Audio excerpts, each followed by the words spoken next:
और आपको बता दें कि जिस तरीके से संभल को लेकर संग्राम देखने को मिल रहा है, इसी बीच तौकीर रजा को हिरासत में ले लिया गया है। और इसी से जुड़ी अगली खबर क्या सामने आ रही है, रुक कर लेते हैं श्वेता का।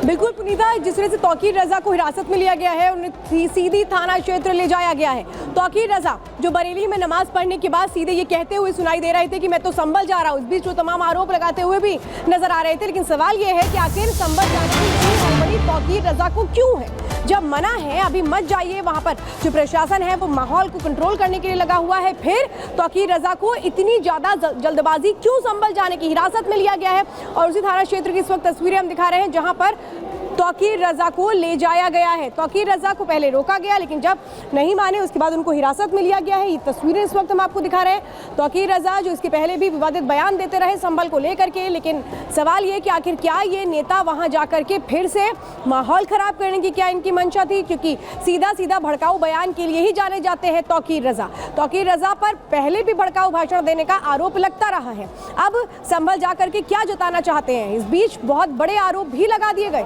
वो आरोप लगा रहे हैं कि जो सर्वे है वो एक तरह से बिना इजाजत के चल रहा था, यानी कोर्ट पर भी वो आरोप लगाते हुए सुनाई दे रहे हैं। लेकिन तौकीर रजा की मंशा पर हमेशा सवाल उठते रहे हैं। अब संभल जाकर के क्या जताना और बताना चाह रहे थे, और इसीलिए अहम सवाल है कि आखिर तौकीर रजा क्या अब सिंपैथी गेन करने की कोशिश कर रहे हैं? अगली खबर के लिए रुक करेंगे प्रगति का।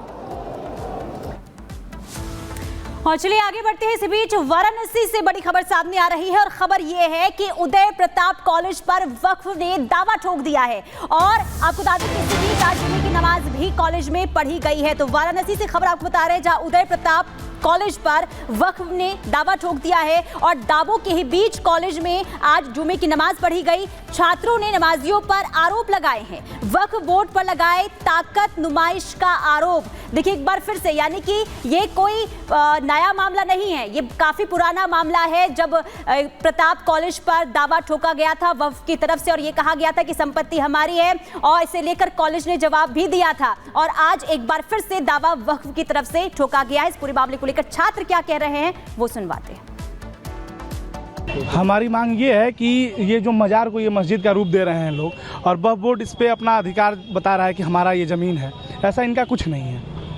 शुरू में ये लोग 2-4 लोग आए, फिर माननीय अखिलेश यादव की सरकार में यहाँ फोर्स लगा के नमाज़ पढ़ाने का काम किया गया, और माननीय मुख्यमंत्री जी के आने के बाद ये लोग अपना ये सब काम शुरू कर दिए, और वक्फ बोर्ड कह रही है कि हमारी ज़मीन, तो ऐसा इनका कुछ नहीं है। नहीं, ये नॉर्मल सुरक्षा व्यवस्था की रखी है इसमें।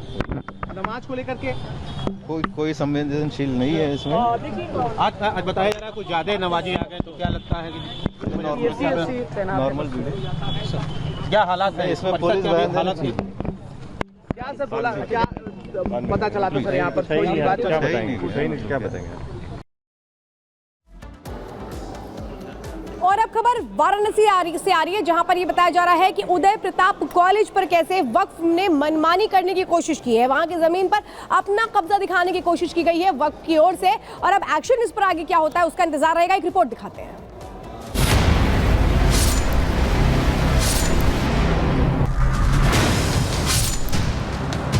देखें जमातियों का जज्बा, कर रहे कॉलेज पर कब्जा। शिक्षा के मंदिर में मजार, छात्रों का भविष्य फंसा बीच मझधार। सामने आया वक्फ का लैंड जिहाद, आखिर कौन मचा रहा उत्पात? ज्ञानवापी परिसर का मसला अभी सुलझा भी नहीं है कि बनारस में वक्फ की कारगुजारी का नया कारनामा सामने आ गया है, जहां कब्र के कारीगरों ने कॉलेज पर दावा ठोक दिया है और इसे वक्फ की संपत्ति करार देने लगे। वक्फ बोर्ड की लैंड जिहाद वाली इस नई साजिश का खुलासा हुआ तो मामला वाराणसी के उदय प्रताप कॉलेज का निकला। 100 एकड़ में फैला है कॉलेज कैंपस, जिस पर सुन्नी वक्फ बोर्ड ने अपना दावा किया। वक्फ ने 2018 में कॉलेज को दिया था नोटिस, कॉलेज प्रशासन ने दिया नोटिस का जवाब। कौम ने चोरी छिपे शुरू किया निर्माण काम, कॉलेज में कब्र पर निर्माण का हुआ विरोध, और देखते ही देखते शिक्षा के मंदिर में बनी मजार ने नफरत की दीवार खड़ी कर दी। हालांकि गनीमत रही कि समय रहते प्रशासन ने अवैध निर्माण की कार्रवाई पर रोक लगा दिया, नहीं तो कोई बड़ा हादसा होते देर नहीं लगती। सुन्नी वक्फ बोर्ड ने उदय प्रताप कॉलेज वाराणसी को 6 दिसंबर 2018 को जो यहाँ पे एक मजार और मस्जिद है यूपी कॉलेज परिसर में, उस संबंध में उसकी जमीन के संदर्भ में एक नोटिस भेजा था कि क्यों न जो है इसको यूपी सुन्नी सेंट्रल वक्फ बोर्ड में पंजीकृत कर लिया जाए। ये लोग निर्माण कार्य कराना चाहते थे मस्जिद में और उसको आगे बढ़ाना चाहते थे। उस पर हम लोगों ने रोक लगाया। थाना अध्यक्ष शिवपुर को हमने सूचित किया। इनके पास कोई भी दस्तावेज मस्जिद के संबंध में नहीं है। एक तरफ जहां वक्फ की मनमानी पर लगाम लगाने संसद में वक्फ संशोधन बिल पर बनी जेपीसी पर बहस छिड़ी है, तो दूसरी तरफ लगातार वक्फ की कारगुजारी के कारनामे जारी हैं। जहां एक तरफ वक्फ बिल का विरोध हो रहा है, तो दूसरी तरफ वक्फ बेवजह कब्जे पर आमादा है, जिस पर वोट बैंक की राजनीति हावी होती नजर आ रही है।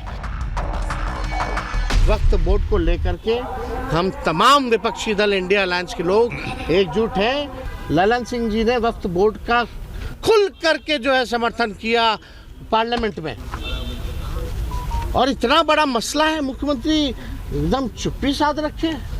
अभी भी वक्त है नीतीश कुमार जी के पास, किसी भी कीमत पे इस बिल का आप समर्थन मत कीजिए। स्पीकर साहब ने हम लोगों को एश्योर किया था, हम लोगों को भरोसा दिलाया था कि हम इसका टाइम एक्सटेंड करेंगे, नंबर 1। दूसरा, उन्होंने कहा था 15 दिन में एक बार मीटिंग होगी, नंबर 2। और इन सारी बातों को दरकिनार करके आप कह रहे हैं कि नहीं, हमारी रिपोर्ट तैयार है, हम प्रस्तुत कर देंगे। अब ये कहीं कि वक्फ बिल का विरोध करने वालों को वक्फ की बाजीगीर नहीं पता, या वो जानकर भी अनजान बने बैठे हैं। मगर कॉलेज की जमीन पर अपना दावा ठोक वक्फ ने अपनी जिहादी मानसिकता का खेल शुरू कर दिया है। Bureau report, Republic Bharat. तो संभल में ये सारा विवाद कहां से शुरू हुआ था? सर्वे को लेकर के शुरू हुआ था। और अब बात अजमेर की कर लेते हैं, जहां पर सर्वे की मांग की जा रही है, लेकिन अजमेर शरीफ में सर्वे से परेशानी क्यों?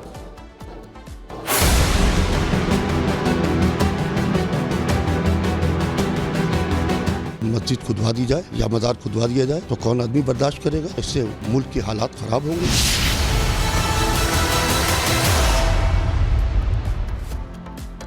तो राजस्थान के अजमेर शरीफ में जब हिंदू संगठनों ने सर्वे की मांग उठाई तो देश की राजनीति में मानो भूचाल सा आ गया। मुस्लिम पक्ष ये कह रहे हैं कि अजमेर शरीफ हमारा था और हमारा रहेगा, जबकि हिंदू पक्ष का ये कहना है कि सर्वे करा लीजिए तो दूध का दूध और पानी का पानी हो जाएगा। इस बीच आज जुम्मे की नमाज भी वहां पर करी गई और कैसे हालात आज देखने को मिली, इससे जुड़ी रिपोर्ट दिखाते हैं।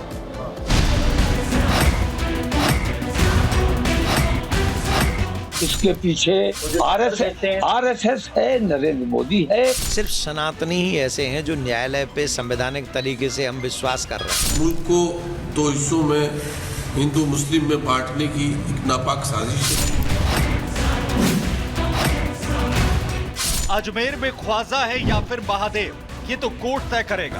लेकिन जब से हिंदू पक्ष की तरफ से अजमेर शरीफ को मंदिर बताया गया, तनाव चरम पर है।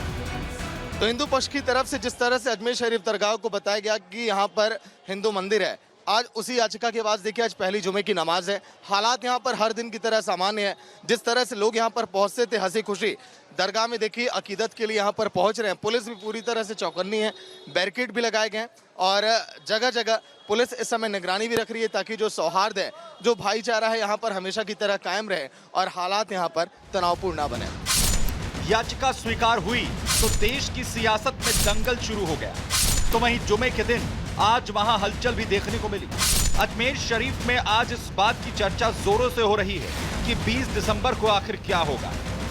बात करें तो हिंदू पक्ष की याचिका के बाद लगातार अब लोगों के बीच चर्चाएं इसी बात को लेकर हैं कि आखिर सुनवाई में आगे अब क्या कुछ होने वाला है। मुस्लिम पक्ष भी अपनी पूरी तैयारी किया हुआ है। जिस तरह से 800 सालों के इतिहास की बात कही गई, इनका यह कहना कि हाँ हमारे दावे मजबूत हैं और जिस तरह से यहाँ पर अकीदत के लिए यहाँ पर हर एक धर्मों के लोग आते रहे, ये परंपरा यहाँ पर लगातार चलती आएगी। लेकिन अब देखना होगा कि जो लोगों के बीच इस समय चर्चाएं हो रही हैं 20 तारीख को होने वाली सुनवाई को लेकर, इसको लेकर क्या तैयारियां रहती हैं मुस्लिम पक्ष की और हिंदू पक्ष अपने दावे को कितनी मजबूती के साथ रखता है।